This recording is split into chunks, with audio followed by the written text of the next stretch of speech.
आगे भगवान की और लीला बढ़ती है। ठाकुर जी घर से निकलने लगे।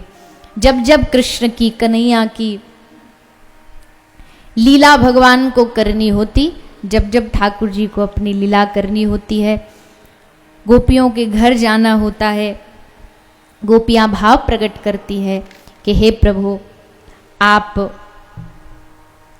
हमारे घर पधारे, हमारे जीवन में पधारे और हमें आकर के अपने सुंदर रूप का, अपनी सुंदर लीला का दर्शन कराएं।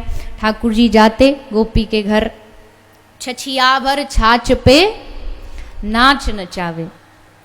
मतलब अब गोपियों को पता तो है कि इनकी कमजोरी एक ही है। जैसे माखन पिघल जाता है ना, वैसे माखन के नाम से ठाकुर जी पिघल जाते हैं। माखन के नाम से ठाकुर जी पिघल जाते हैं।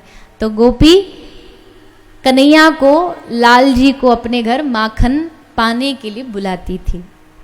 भगवान भी उस माखन के लालच में खिंचे चले आते। सुखदेव जी भगवान की माखन चोरी की लीला का वर्णन करते हैं।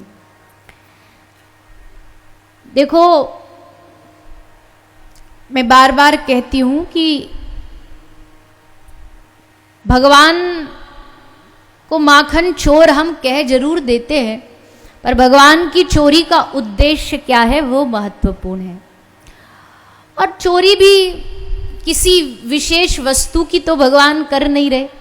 और ऐसा भी लिखा है कि भगवान ने एक प्रकार से कंस के विरोध में ये एक पहल छेड़ी, क्योंकि जितना भी ब्रज का माखन था उसको टैक्स के रूप में, कर के रूप में कंस ले जाता था।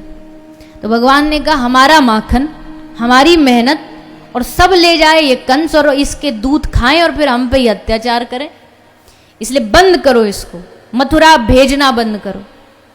तो फिर क्या करेंगे इस माखन का? ठाकुर जी बोले हम हैं ना, हम खाएंगे और चुरा चुरा के खाएंगे। तो ठाकुर जी ने फिर चोरी आरंभ की। गोपी के घर जाने के लिए भगवान ग्वाल बालों को इशारा करते और ठाकुर जी जाकर के गोपी के घर चोरी करते। गोपी रोज भगवान को बुलाती, बिठा कर के कन्हैया का दर्शन करती, कान्हा की बांसुरी को सुनती और माखन पवाती।